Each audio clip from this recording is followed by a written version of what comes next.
Los bostezos son tan contagiosos como un virus de 2020, y al igual que este, está en boca de todos. Son armas biológicas que nublan nuestra vista, ensordeciendo nuestros oídos y anulan nuestra capacidad de hablar, de alertar al resto de desbozados que cierren los ojos tan fuerte como lo hacían de pequeño cuando se apagaba la luz en sus cuartos. La cuestión de esta simple y mondada acción está en la visión de los no afectados. Es considerada una forma despectiva hacia el resto de la sociedad. En una charla es que la aburres, en clase es que te aburres, con Pinocho es que me burro. Bueno, no seamos tan reduccionistas, no es solo aburrimiento, sino falta de interés o sueño. Pero es justo ahí donde radica el problema y el racismo a los bostecistas, la malinterpretación de la acción. ¿De verdad le vas a reprochar a un niño por no prestar atención en clase? Lo que debes hacer es reprobarlo, pero no regañarle, que le quitas el sueño con el susto que le pegas. Igualmente, donde más bostezos escucho son en las bandas de heavy metal, lo llaman cantos guturales, pero mi abuelo a las 5 de la tarde es capaz de hacerte ese canto gutural muchísimo mejor. Solo le tienes que dar un sillón, un mando de la tele y cuando veas que los ratones huyen al confundir a tu abuelo con un león, ponerle un micro al lado. Acto seguido, con un programa de edición, tal vez seas capaz de hacer una sonata. Pero se me olvida algo, la razón por la que empecé a hablar de bostezos. No, por favor, no los hagas tú tampoco, como todos. Venga, mantente despierto.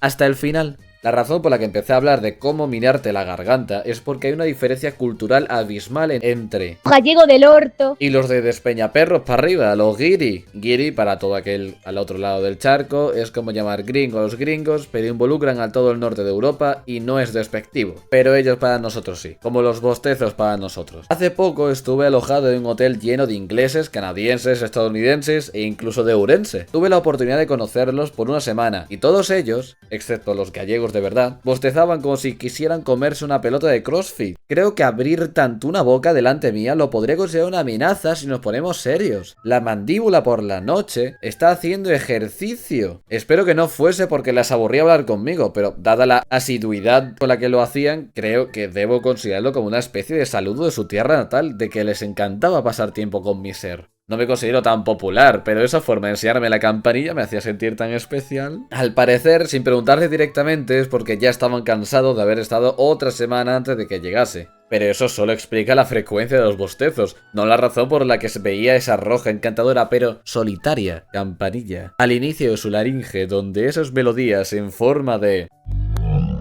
sonaban espléndidamente. ¿Acaso en Guirilandia no tienen esa costumbre o es que las manos son útiles, tan delicadas, que con la potencia de las bocanadas de aire que toman al bostezar se podrían romper? Es que parece que fueran robles sin corteza, leones enjaulados sin zarpas, tortugas sin caparazones, caracoles sin concha, botellas sin tapones, donde sale todo el líquido, cisternas sin ternas. El problema que viene después del acto de bostezar es que no va solo con abrir las fauces, opacar la visión y esperar, sino que va acompañada de una danza ritual propia de su país, alzando sus brazos hacia el cielo en busca de una ayuda que desea para todos al bajar lentamente en forma de abrazo hacia todos los presentes. Yo. Dicha danza necesita de un espacio que no siempre se ve disponible, así que solo con la apertura de sus caninos se ven forzados a actuar. Y una semana da para muchos estudios, lo hacen tanto en sillas para comer, en mesas donde comen, en las habitaciones por la noche, en la piscina donde se queman y meten móviles de 1500 euros y delante de monitores del campamento donde se situaba todo este desfile de culturas bosteciles. Es más, los propios monitores extranjeros realizaban dicho ritual por nuestro bienestar cuando podían, como en sillas para comer, en mesas donde comen y en las habitaciones de los guiris vigilados para que no bostecen unos a otros en exceso por las noches. Si se unen más de 2 personas a bostezar, aún con buenas intenciones, sus sonidos pueden propagarse durante toda la velada, imposibilitando el descanso que ellos mismos nos estaban deseando dar con sus túneles humanos. Por eso, debido a la infame cualidad de los orgullosos bostezos, es que en España al menos nos ponemos cualquier objeto opaco delante de nuestro sello personal para ocultar nuestro ritual, ya que podría perjudicar el ambiente al desatar una epidemia de buenas intenciones. Como pude comprobar, dicho ritual arcaico y sanador no lo llevan a cabo las juventudes de otros países. Es verdad que con el paso del tiempo, la medicina moderna avanza y se hace más segura, al igual que se perfecciona con nuevas técnicas y tecnologías que favorecen el desarrollo humano. Y, aunque sea antigua una técnica, como dicen, si funciona, déjalo estar. Me da a mí que, aun con sus buenas intenciones, en público deberían ocultar un poquito su fe y optimismo. No me malinterpreten, amo los bostezos públicos y los rugidos de bestias pardas, pero al ser considerados actos religiosos y extraños para nuestra cultura, tal vez deban solamente practicarla en lugares privados y seguros para nosotros y ellos mismos. Para un andaluz, se siente un poco amenazante, puede ser incluso insensible, que otros hagan ejercicio con sus mandíbulas delante nuestra. Hay algo dentro de nosotros que, al ver una cosa, somos incentivados a repetirla, como ocurre con pozos sin fondo en la cara. Por eso, una epidemia de buenas intenciones puede ser propagada evitando que hagas aún más buenas intenciones para el mundo. No te evita de buenas intenciones, sino de acciones. Los bostezos son acciones que para nosotros nos resultan un tanto desagradables ver esos colmillos y, mientras se come, incluso esos trozos de carne pegado a la propia campanilla, pidiendo auxilio pero sin ser oídas. Lástima por ellas lo que siento.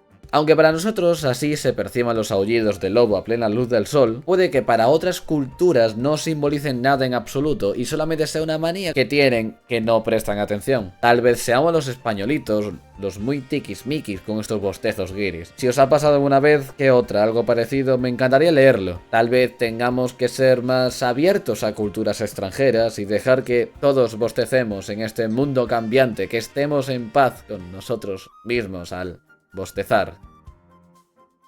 No, por favor.